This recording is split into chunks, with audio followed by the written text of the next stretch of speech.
Sederhana sekali. Fattabi'uni, ikutilah aku, kata Rasul. Maka Allah akan mencintai kamu. Yuhibbukumullah wa yaghfir lakum dzunubakum. Dan Allah akan menutupi semua kesalahan-kesalahan kamu. Wallahu ghafurur rahim. Sesungguhnya Allah Maha Pengampun lagi Maha Penyayang. Jamaah rahimakumullah. Kalau kita lihat seperti ini, memang keberadaan Rasulullah sebagai teladan itu adalah hal yang perlu kita syukuri. Pertama, menguatkan komitmen kita dengan syahadat kita. Dan kedua, memudahkan kita mendapatkan profil terbaik.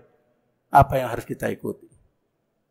Laqad kana lakum fi Rasulillahi uswatun hasanah. Allah berfirman, sesungguhnya telah ada pada diri Rasulullah itu teladan yang baik. Uswatun hasanah. Teladan yang baik. Ya, monggo nggak usah nyari-nyari lagi teladan yang lain. Cukup dengan Rasulullah. Oleh karena itu perlu kita pelajari apa-apa yang menjadi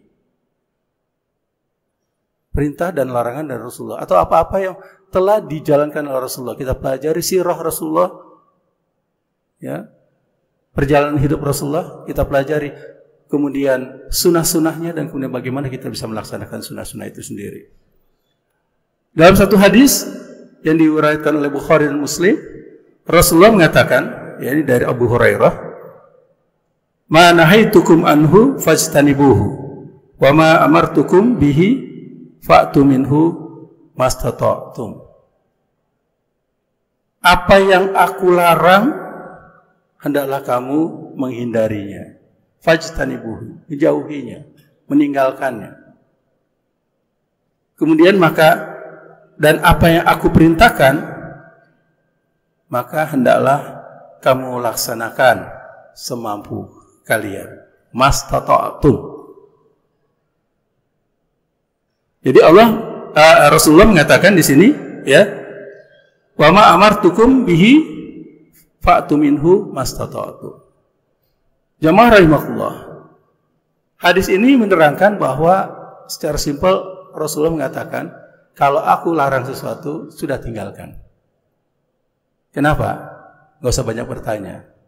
Ya, karena pengetahuan kita sangat sedikit. Ya, Rasulullah mengatakan larangan segala macam itu atas bimbingan wahyu. Banyak rahasia-rahasia yang kita nggak tahu sebenarnya. Mungkin setelah dikaji berbanyak waktu baru kita tahu ternyata apa yang diteladani oleh Rasulullah itu begitu banyak hikmahnya. Ahli-ahli kesehatan sekarang sudah banyak mengkaji bagaimana tidur Rasulullah itulah tidur yang sehat, bagaimana cara makan Rasulullah adalah cara makan yang sehat, bagaimana cara minum Rasulullah adalah cara minum yang sehat. Seperti itu. Bahkan secara ya mungkin gurau atau mungkin serius di sini dikatakan, seandainya umat Islam ini menjalani teladan Rasulullah dalam kehidupan mereka, cara makan, cara tidur, cara yang lain-lain nih semuanya, maka mungkin dokter ini akan sepi dengan pasien. Karena Rasulullah sendiri juga sepanjang hidupnya itu tidak sakit, kecuali di akhir hayat beliau, untuk mengantarkan beliau kepada kematian, pada wafat. Nah, itu baru kesehatan fisik, belum lagi kesehatan ruhiyah, yang bagi kita itulah gaib, kita nggak ngerti. Ya, kalau fisik kita langsung tahu, responnya itu jelas. Salah sedikit langsung sakit. Tapi kalau ruhiyah, salah sedikit nggak langsung sakit, salah banyak belum sakit. Tapi kalau udah parah banget baru sakit, dan sakitnya itu sudah stadium 4. Ya, kita sudah goyang. Keimanan kita mungkin sudah hilang. Kesadaran jiwa kita juga sudah pudar. Ya, karena masalah ruhiyah ini sesuatu yang gaib. Dan Rasulullah juga telah mencontohkan bagaimana pembinaan ruhiyah itu menjadi penting. Salah satunya melalui Ramadan. Sehingga bagaimana Rasulullah jauh hari sebelum Ramadan itu sudah benar-benar bergetar hatinya ketika akan datang tamu agung, Syahrul Azim, Syahrul Mubarakun, bulan yang sangat agung, bulan yang penuh berkah. Kalau kita masih menganggap biasa-biasa gitu ya, Berarti masih PR kita nih. Kalau bulan Rajab, bulan Sya'ban kita masih biasa-biasa. PR tahun depan insya Allah kalau kita diberikan umur panjang, kita rubah. Bagaimana kita mencoba menggetarkan jiwa kita. Ya. Sebisa mungkin, sebisa mungkin. Ya, sehingga apa yang diteladani Rasulullah itu kita bisa dapatkan. Nah, jamaah rahimakumullah. Dalam hadis yang tadi dikatakan, apa yang dilarang oleh Rasulullah maka tinggalkan. Yang jelas dalam Islam itu yang dilarang itu ada dalam dua bentuk. Yang haram, ya, dan yang makruh, dan yang tidak. Kalau yang haram, mudah-mudahan kita berniat malam ini dan mungkin seterusnya, ya Allah lindungi aku dari hal-hal yang haram, dari keinginan untuk menjalankan hal yang haram, dari godaan-godaan syahwat, godaan-godaan nafsu, godaan-godaan jin dan manusia yang mengajak selalu berpikir atau untuk mau melakukan hal yang haram. Nauzubillah min zalik. Karena kalau kita menjalankan yang haram, maka kita sudah menentang Rasulullah SAW. Tinggalkanlah fajtanibuhu, kata Rasulullah. Adapun yang makruh, sebisa mungkin kita coba tinggalkan. Karena itu mendekati kepada yang haram. Apalagi yang masih dalam perdebatan. Sebagian mengatakan boleh, sebagian mengatakan tidak. Sebagian mengatakan haram, sebagian mengatakan makruh. Ya, lebih baik kita tinggalkan. Ya, al-halal bainun, al-haram bainun. Sesungguhnya yang halal jelas, yang haram juga jelas. Walaupun di antara itu ada yang namanya mutasyabihat. Ada yang subhat namanya. Ya, yang abu-abu. Tapi barang siapa yang mencegah diri dari perbuatan yang abu-abu itu, maka dia sebenarnya sudah melindungi agamanya. Jamaah rahimakumullah. Walaupun dalam hal tertentu ada yang kita sebut dengan rukhsah, dalam keadaan darurat, sehingga yang haram itu bisa menjadi yang halal. Tapi hanya temporer, hanya waktu tertentu, kondisi tertentu saja. Makan bangkai misalnya itulah haram. Tapi pada satu ketika di mana tidak ada lagi makanan, dan kalau kita tidak makan bangkai yang ada di depan kita maka kita mati, itu diperbolehkan. Tapi juga dengan ada kaidah-kaidah yang lain, bahwa kondisi darurat itu juga ada ketentuannya. Jadi mentang-mentang bangkai itu halal, kalau ketika dalam keadaan darurat, maka kita makan sampai sekenyang-kenyangnya, itu juga nggak boleh. Itu udah melanggar ketentuan darurat itu sendiri. Dan kita buat sebagian untuk bekal besok hari, itu nggak boleh, karena itu juga sudah melanggar ketentuan darurat itu sendiri. Jadi sangat temporer dan sangat kondisional darurat itu. Dan itu urusan kita dengan Allah, karena Allah yang tahu sebatas mana keadaan darurat itu bagi kita. Dan banyak ketentuan-ketentuan yang lain yang mengatur masalah darurat ini. Ya mungkin bukan pada kesempatan ini kita bahas. Tapi yang jelas, apa yang dilarang oleh Rasulullah, maka tinggalkan. Dan apa yang diperintahkan oleh Rasulullah, maka ikuti. Fa'taru minhu mastata'tum, semampu kalian. Nah, semampu kalian ini gimana maksudnya? Sekuasa-kuasamu, bukan sesukamu. Beda ya. Ya. Sekuasa kita, bukan seenaknya kita gitu. Seringkali kita mengatakan mastata'tum itu adalah semampu kita, adalah semaunya kita gitu.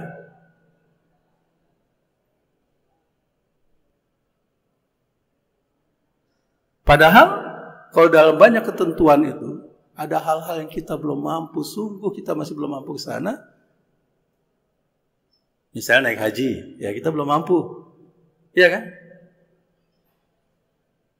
Maka ya boleh kita dimaafkan di situ. Tapi ketika kita mampu, secara biaya kita mampu, secara fisik kita mampu, cuma karena waduh jadwal kegiatan nggak mengizinkan segala macam, aku takut penerbangan, aku takut berlayar segala macam, itu adalah bukan alasan. Itu namanya seenakmu, bukan semampumu.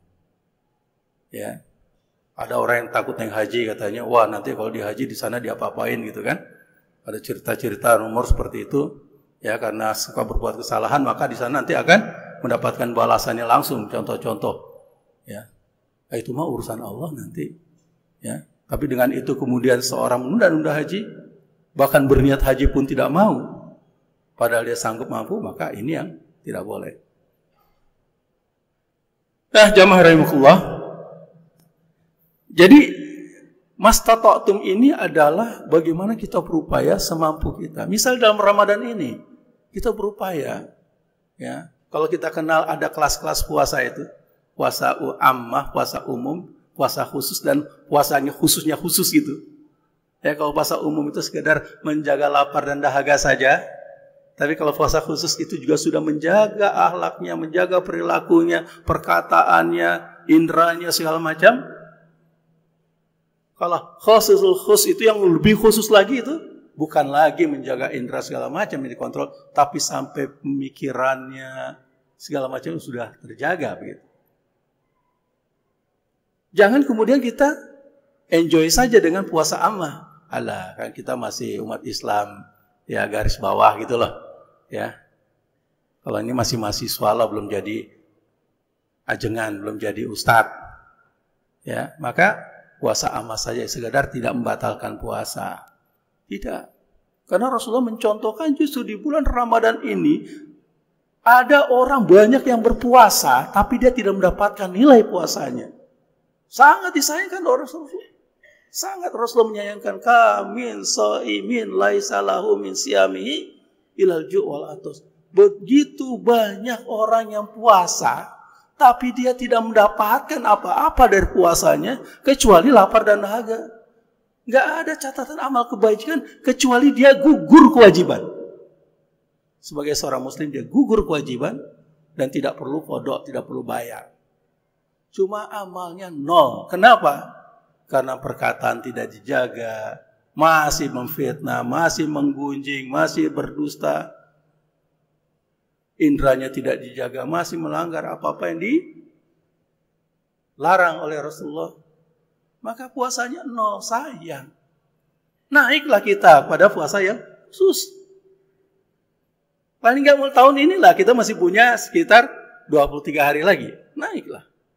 Naik jenjang. Mastata'tum itu di situ, semampu kita gitu. Kalau biasa tilawah misalnya satu halaman, setengah halaman, atau setengah juz sehari, naikkan 1 juz. Kalau bisa 1 juz, naikkan 2 juz. Ya, terus semampu kita, pokoknya.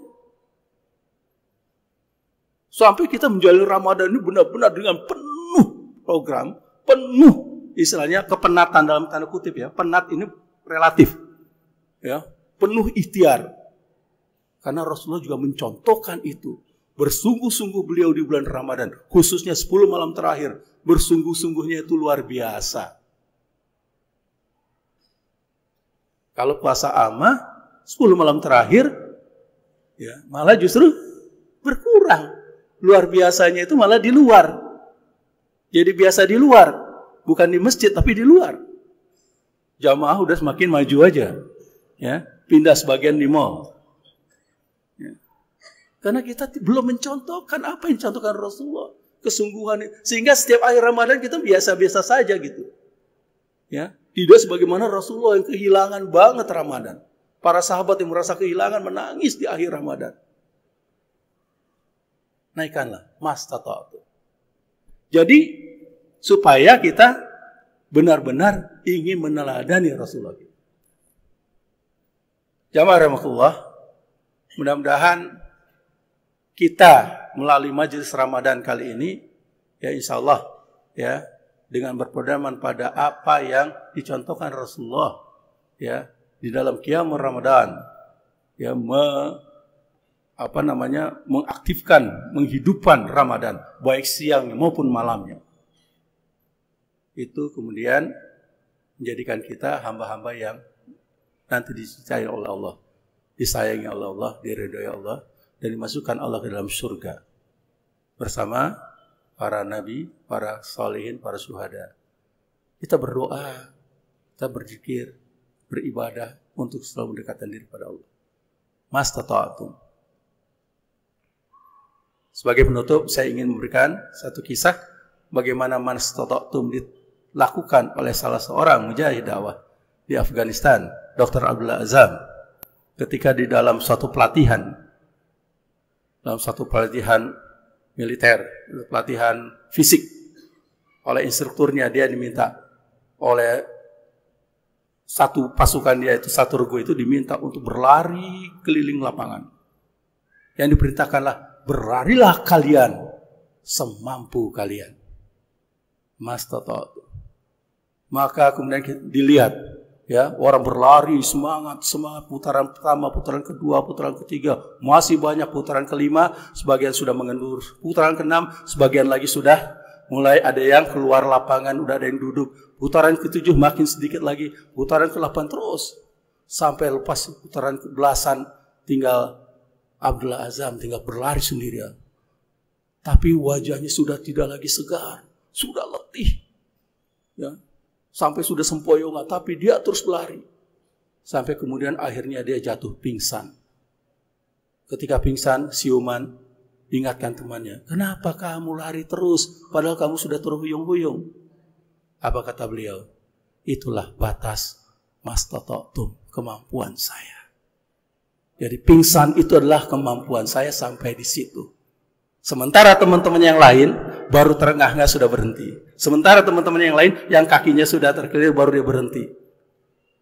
Dia menunjukkan pengertian mastata'tum yang patut kita renungkan. Mohon maaf kalau ada kata yang salah. Billahi taufiq wal hidayah. Assalamualaikum warahmatullahi wabarakatuh.